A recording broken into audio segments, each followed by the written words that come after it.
வாழ்க வளமுடன். நண்பர்கள் அனைவருக்கும் வணக்கம். நான் உங்கள் நண்பன் Arjun, SEBI registered research analyst.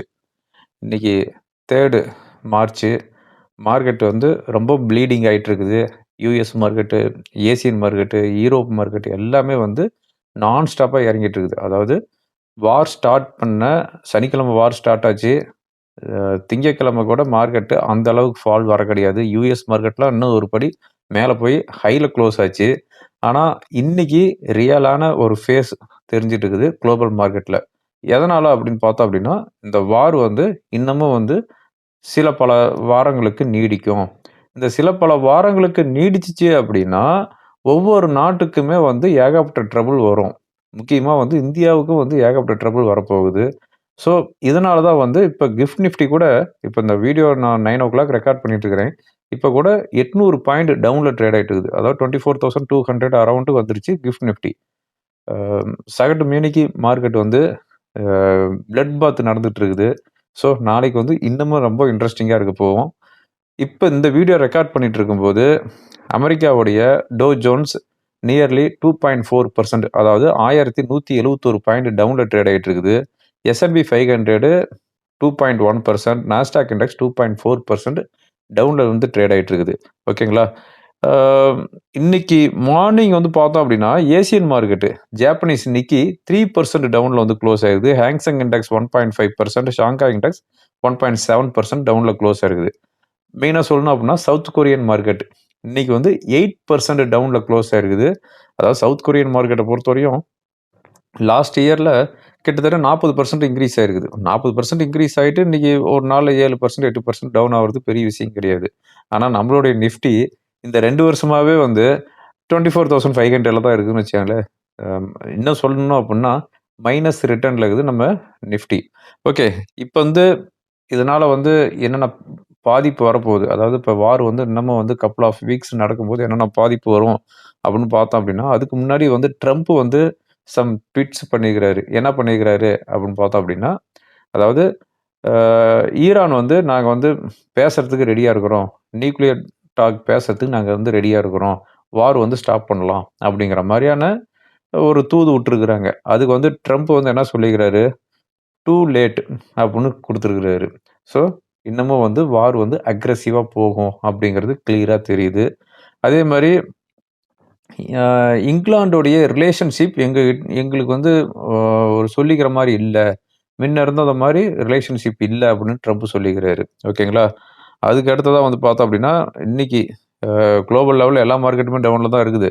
அதாவது ஜெர்மனியோட DAX nearly 5%, Spain index 5%, Italy 4%, அ யுனைட்டட் கிங்டம் அதாவது England index 4%, France 4%.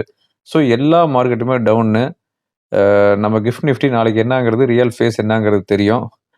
Okay. Anyway இப்போ வந்து பார்த்தோம் அப்படின்னா, ஈரான்ல இருக்கிற ஹார்முஸ் அப்படிங்கிற ஜோன வந்து நாங்க வந்து ஓப்பன் பண்ண மாட்டோம் அப்படின்ட்டு ஈரான் திட்டவட்டமா சொல்லிட்டாங்க. அதாவது குளோபல் லெவல்ல தேவைப்படுற அ க்ரூட் எல்லாமே வந்து இந்த ஹார்முஸ் அப்படிங்கிற ஜோன தாண்டி தான் வந்தாகணும். Almost 25% crude. ஆனா, ஈரான் வந்து இந்த ஜோன நாங்க வந்து ஓப்பன் பண்ண மாட்டோம் அப்படின்னு சொல்லிக்கிறாங்க. ட்ரம்ப் ஒரு படி மேல போயி, இந்த ஜோன நாங்க வந்து ஓப்பன் பண்றோம் அப்படின்ட்டு இன்னைக்கு வந்து ட்வீட் பண்ணிக்கிறாரு. ஸோ, இ இன் அ அதனுடைய அக்ரெசிவ்னஸ் என்ன அப்படிங்கிறது உங்களுக்கு வந்து இதுலயே கிளியரா தெரியும். அதுக்கடுத்து வந்து பார்த்தோம் அப்படின்னா, இந்த வார் அ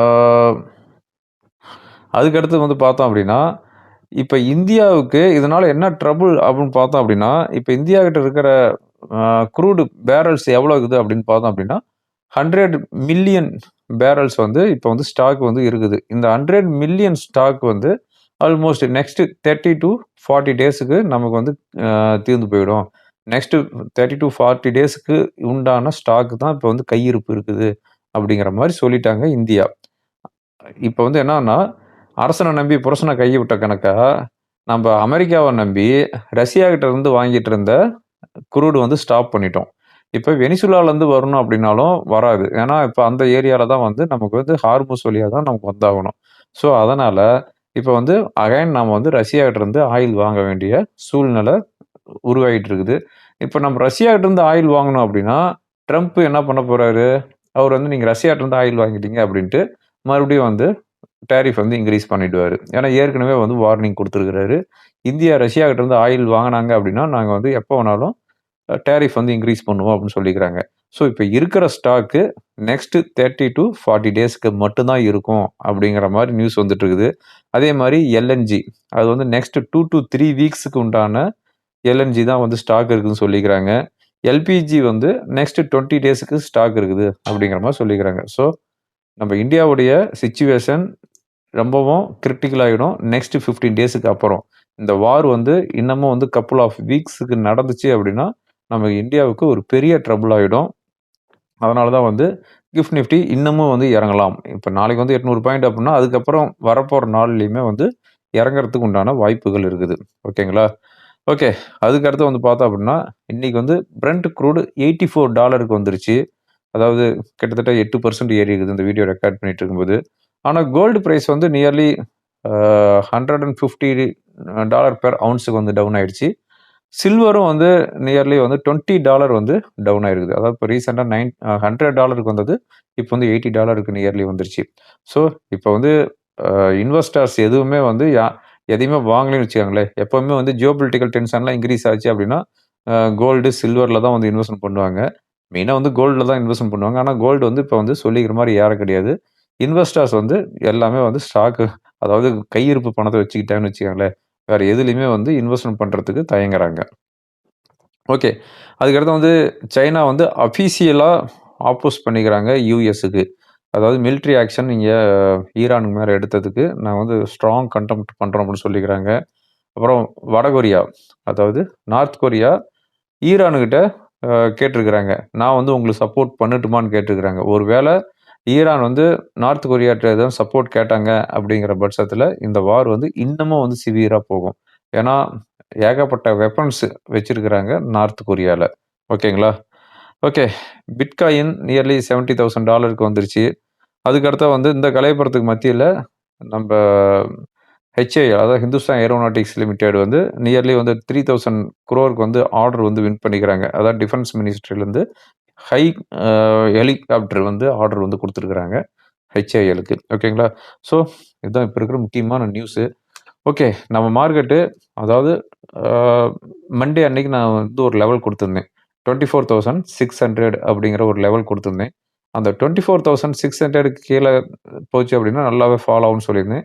லாஸ்ட் மண்டே 24,600லேருந்து 24,900 ஒரு 300 பாயிண்ட்ஸ் வந்து ஷார்ப்பா வந்து பவுன்ஸ் ஆயிருந்துச்சு. ஆனா இப்ப வந்து ஆல்மோஸ்ட் 800 பாயிண்ட் வந்து டவுன்ல ட்ரேட் ஆயிட்டு இருக்குது. ஸோ 24,600க்கு கீழ சஸ்டெயின் ஆயிட்டு அதுக்கு கீழ குளோஸ் ஆகுற பட்சத்தில நெக்ஸ்ட் சப்போர்ட் 24,300 24,300க்கு கீழயும் போகுது அப்படிங்கிற பட்சத்தில 23,800 தான் நெக்ஸ்ட் சப்போர்ட். நான் ஆல்ரெடி சொன்ன மாரி பியரிஷ் மார்க்கெட்டுக்கு தேர் இஸ் நோ சப்போர்ட். அதே மாரி புல்லிஷ் மார்க்கெட்டுக்கு there is no resistance. So இறங்குற மார்க்கெட் இறங்கிக்கிட்டே தான் இருக்கும். ஒவ்வொரு சப்போர்ட்டும் பிரேக் பண்ணி வந்துட்டே தான் இருக்கும்.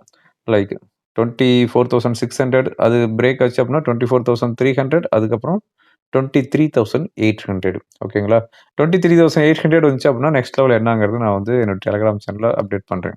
ஸோ இப்போ வந்து ஃப்ரெஷ் பையிங் அவாய்ட் பண்ணுங்க. ஏதாவது மியூச்சுவல் ஃபண்ட்ல நீங்க இன்வெஸ்ட்மென்ட் பண்ணிட்டு இருக்கிறீங்க அப்படின்னா, இந்த டிப் எல்லாம் வந்து யூஸ் பண்ணிக்கங்க. ஓகேங்களா? அதாவது ரொம்ப அக்ரெசிவா இன்வெஸ்ட்மென்ட் பண்ண வேணாம். ஒரு கொஞ்சம் அமௌண்ட் அதாவது எவ்வளோ இன்வெஸ்ட்மென்ட் பண்ணணும்னு நினைக்கிறீங்களோ, அதில 10% இல்ல 15% நீங்க வந்து ஸ்டார்ட் பண்ணலாம். ஏன்னா மார்க்கெட் வந்து வெர்டிகலா டவுன் ஆயிட்டு இருக்குது பார்த்தீங்களா? இந்த மாரியான டைம்ல. ஓகேங்களா? ஓகே. இப்ப நாளைக்கு ரொம்ப இன்ட்ரஸ்டிங்கா இருக்க போகுது. ஆ டெக்னிக்கல் லெவல்ஸு, ஓப்பன் இன்ட்ரெஸ்ட்டு இது எல்லாமே வந்து ஓப்பன் இன்ட்ரெஸ்ட்டே ஆக்சுவலா வந்து ஒர்க் ஆகாது. அது பார்க்கவே தேவையில்ல. டெக்னிக்கல் லெவல்ஸ் எல்லாமே வந்து நாளைக்கு என்னுடைய ஃப்ரீ டெலகிராம் சேனல்ல அப்டேட் பண்றேன். Okay friends. இந்த வீடியோ உங்களுக்கு ரொம்ப யூஸ்ஃபுல்லா இருக்கும்னு நினைக்கிறேன். யூஸ்ஃபுல்லா இருந்துச்சு அப்படின்னா உங்க ஃப்ரெண்டுங்களுக்கு ஃபார்வர்ட் பண்ணுங்க. Thank you. Thank you for வாட்சிங். வாழ்க வளமுடன்.